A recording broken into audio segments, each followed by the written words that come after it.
thank everybody for being here, and a very special thanks to Vice President J.D. Vance, who's doing a terrific job.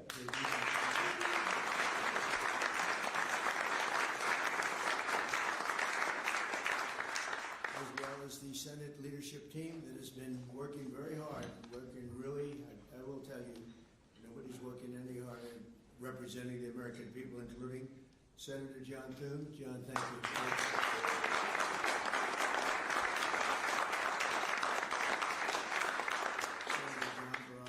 John, thank you very much. Senator Tom Cotton, wherever you may be, Tom, thank you. Thank you, Tom, thank you. So, Senator Shelley Moore Capito, who can bring it back. Senator James Langford from one of my favorite states, 77 out of 77 out of 77. Reagan was 56. That was the record. We got every one of them. Thank you, Jim. And a fantastic friend of mine and an incredible advocate during the election a year ago, Tim Scott. Thank you, Tim. So as you know, we are in the midst of a disastrous Democrat-created government shutdown, and it is Democrat-created, but I don't think they're getting really the blame that they should. That's now officially the longest shutdown in American history. The Democrat radicals in the Senate have shown zero interest in reopening the government, and I don't think they'll access it. A lot of people disagree. I've been saying for the last 30 days, we've had 4 or 5 different points. Yes, sir, they're going to get it right now. We should have it done in a day. I've heard that about 4 times. I heard it after Kings. They said I was a king.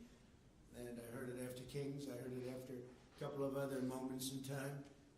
And I said, no, I don't believe so. And now I heard it's after the election. I don't believe so. I think they will. I think they're kamikaze pilots. I just got back from Japan. I talked about the kamikaze pilots. I think these guys are kamikaze. They'll take down the country if they have to.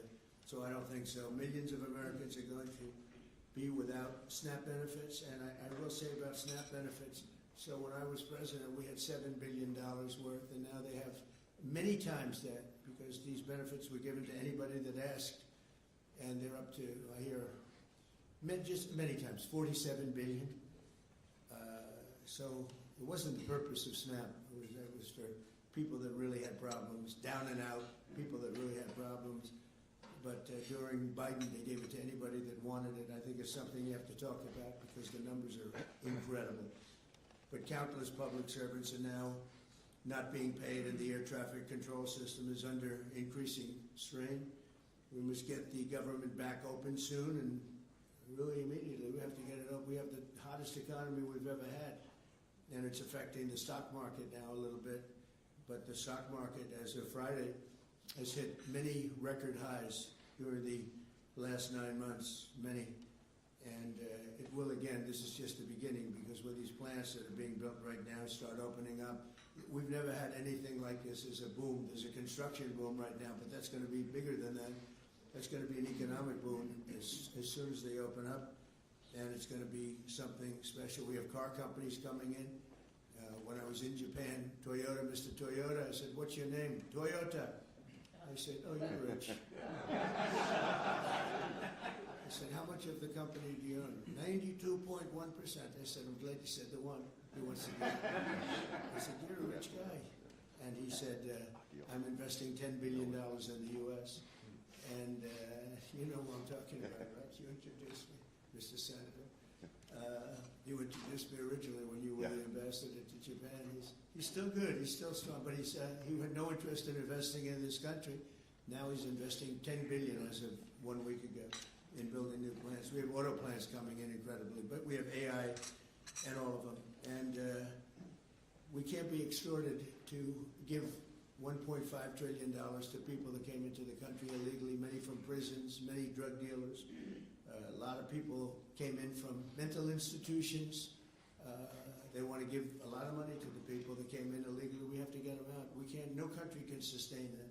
That's not like an attack on our country. In no country, these are not going to be productive people. These are going to be anti-productive people. And we can all have big hearts. I have a bigger heart than anybody, but we can't let that happen. It's time for Republicans to do what they have to do, and that's terminate the filibuster. It's the only way you can do it. And if you don't terminate the filibuster, you'll be in bad shape. We won't pass any legislation. There'll be no legislation passed for 3 1/4. We have 3 1/4 years, so it's a long time. But when they can't do an extension, and John, I think they've done an extension every single time they've ever been asked forever. This is the first time they haven't done an extension. Extensions are supposed to be easy, but if they won't do an extension, they won't do any bill, even a simple bill. And we should do our own bills. We should get out. We should do our own bills. We should open up. We should start tonight with the country's open. Congratulations. Then we should pass voter ID. We should pass no mail-in voting. We should pass all the things that we want to pass, make our elections secure and safe, because California is a disaster. Many of the states are disasters. But can you imagine when they vote almost unanimously against voter ID? All we want is voter ID. You go to a grocery store, you have to give ID. You go to a gas station, you give ID. But for voting, they want no voter ID. It's only for one reason, because they cheat. We would pass that in 15 minutes. If you don't get it, you'll never pass that. You'll never talk about mail-in ballots. Mail-in ballots make it automatically corrupt. If you have mail-in ballots, automatically it's correct. Even Jimmy Carter, they had the Carter Commission after he got out of office, and he had a group of very distinguished people, Democrats and Republicans, and they passed, they recommended things take place. It was a long time ago. And they said about mail-in ballots, if there is mail-in ballots, there will definitely be corruption, because, they pass through too many hands. I mean, you go in to vote, and they want your card. Even me, I went into Palm Beach. You go in to vote, they want your card, you're this, you're that. They say, I'm sorry to do this, sir, but I have to look at your identification. I said, that's all right. I love that. But, you're really not going to get away with much. It was very, very professional and very good, the way it's supposed to be. But these people don't want that. They have legislation in California where it's illegal to ask somebody for voter ID. If you ask somebody for voter ID, if you're an official and you say, I'd like to see your voter ID, they can arrest you. Okay? They can arrest you. Because they want to cheat. And they get away with it. And the Republicans let them get away with it. And we won't do that if we have the filibuster. So we're going to talk about that a little bit. And we're going to see if we can sway, because I know we have a lot of, not a lot, I'd say half feel this way, maybe a little bit less than half. And it's time to have a really good talk. If I thought that they weren't going to pass the filibuster, I wouldn't even bring it up. They're going to pass it within the first hour. If they take power, and it's more likely that they take power if we don't do it, because we're not going to be passing any legislation. They're not going to approve anything. We're going to go 3 1/4 years. There won't be one bill that we're going to pass. Because the easiest thing to pass is exactly right now what they won't pass. And they'll do that, and they'll wreak havoc. But let's assume they get it. They're doing it anyway, so it wouldn't matter. They're doing it anyway. And, I have a case where I have great U.S. attorneys that can't be approved because of the blue slips. The blue slips, I think you should terminate blue slips, too. It's a mental termination because it's really a custom. But if you have a Democrat senator or two is bad, but it doesn't make any difference. If you have one senator writes a negative letter on some great U.S. attorney, we had it in Manhattan, Southern District. Jay Clayton, one of the most respected lawyers in the whole country, by far, one of the most respected, and couldn't get approved. The courts approved him. The courts couldn't believe it. They did it like instantly. He went to the best schools, got the best marks, top of his class. Everything was perfect. I mean, he was led the perfect life. Went to Sullivan and Cromwell. Almost immediately became the head of Sullivan and Cromwell. The most prestigious law firm, I would say, in the country, just about. Whether it's Sullivan or 2 or 3, I could name, but Sullivan, I would say, really, maybe number 1. He was the head of Sullivan and Cromwell for like 20 years. He went to the SEC, was flawless. He did it for me. He was the SEC chairman. He was flawless. Then he went to Apollo, where he was the chairman of Apollo, and was flawless. Everything went good. The stock went through the roof and everything. I asked him to go to the Southern District, and he said, I'll do what you'd like to do, sir. He's a very high-quality person. But he couldn't get approval from Schumer. Schumer didn't approve him. Best student, best schools, everything. He's like flawless. And the courts actually said, you're not approving Jay Clayton, right, Lindsay? You heard this. The courts actually interceded, and they approved him. But that's an unusual guy. We have other people that are really good, but people don't know how to do it. Top students, top colleges, and they're U.S. attorneys, and they won't be approved. They're not going to be approved. We have one in Los Angeles who's phenomenal. No, the senators, the Democrats are, again, they're kamikazes. The Democrats are not going to approve them. Blue slips are a disaster. So the only people I can get approved are Democrats. I was told that by the Democrats. We'll only approve Democrats. I said, really? Is that right? It's not going to work that way. It's not going to work that way with me. But the blue slips are a total disaster. I have 10 people right now that are doing a phenomenal job, and they will be out of office pretty soon. They've got another 2-3 weeks, a couple of them, and then they're going to have to leave. And it's actually a blight on their record because, nobody knows why they're there, but it looks like they served 8 weeks and then they had to leave. But they're not going to get the approval because the Democrat, radical left, lunatic senators are saying you can't, we're not going to approve you. And if we're not going to approve you, I had actually one Republican who got 2 great letters, but it turned out that he was a rhino, but that was a nice term for him. Now, he got 2 letters of approval, and when I said 2 Democrats approved him, I had to fire him because I figured if 2 Democrats approved him, they wrote the most beautiful letters. I found out, man, this is strange.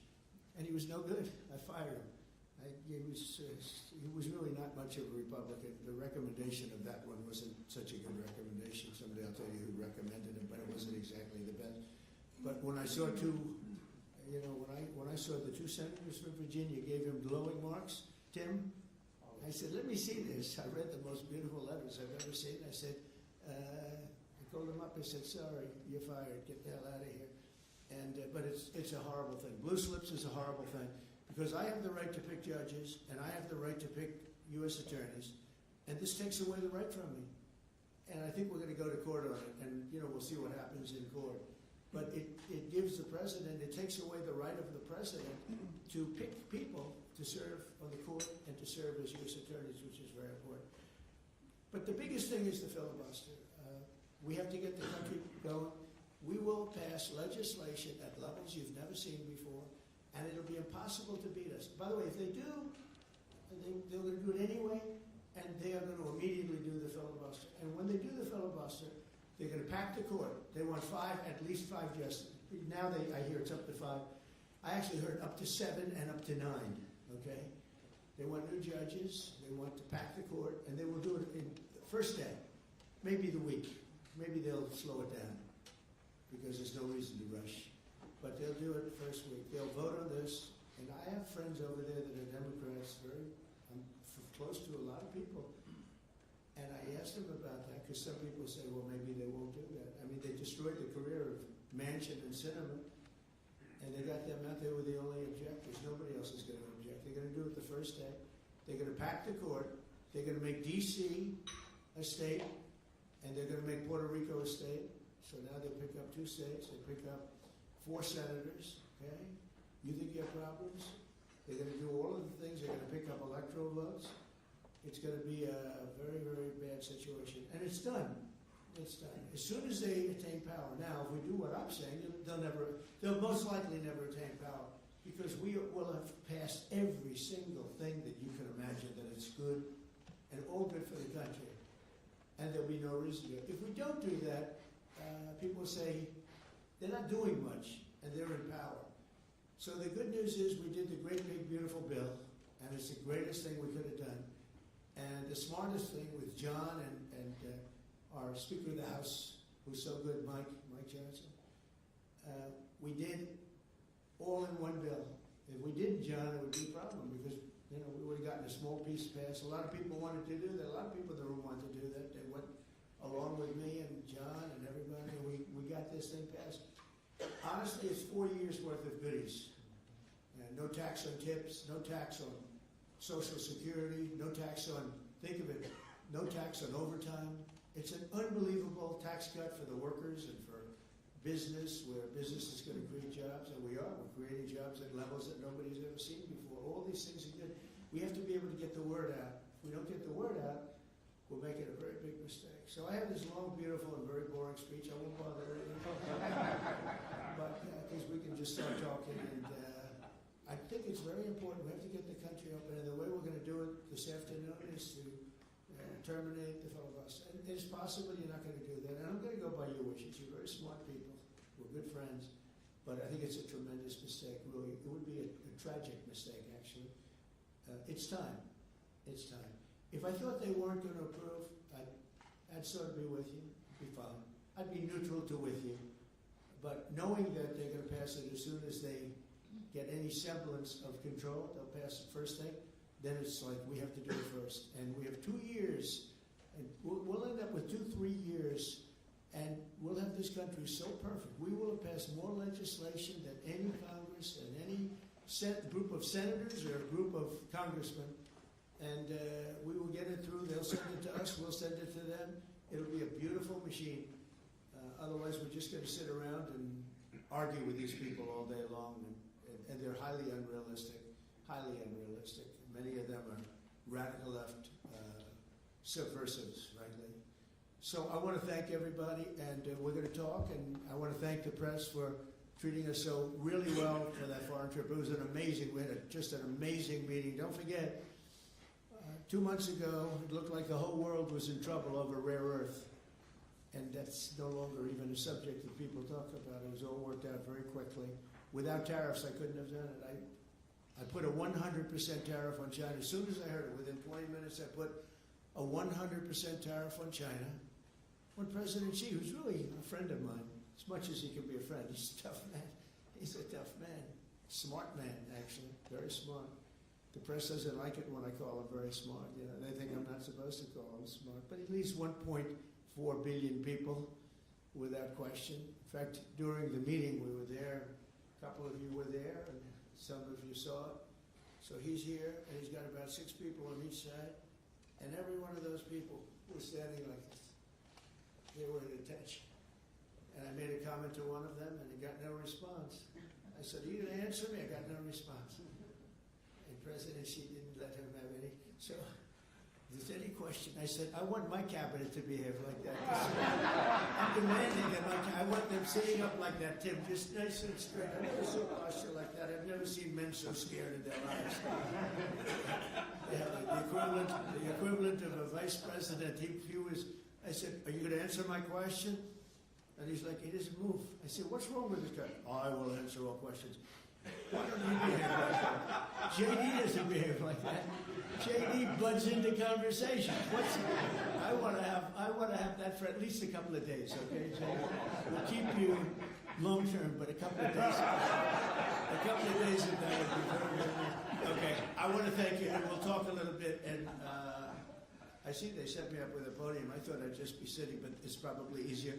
I want to thank you all very much. Thank you to the press, and you can go, and we'll speak to you later. Thank you. I'm going to Miami to make a speech today at a big group, and we have a nice big crowd, and we'll see you there. A lot of you traveling down with me. Thank you very much. Mr. President, you sound very frustrated by last night's elections. What are the takeaways for people in this room? Thank you, press. What happens if they don't eliminate the press? Thank you, press.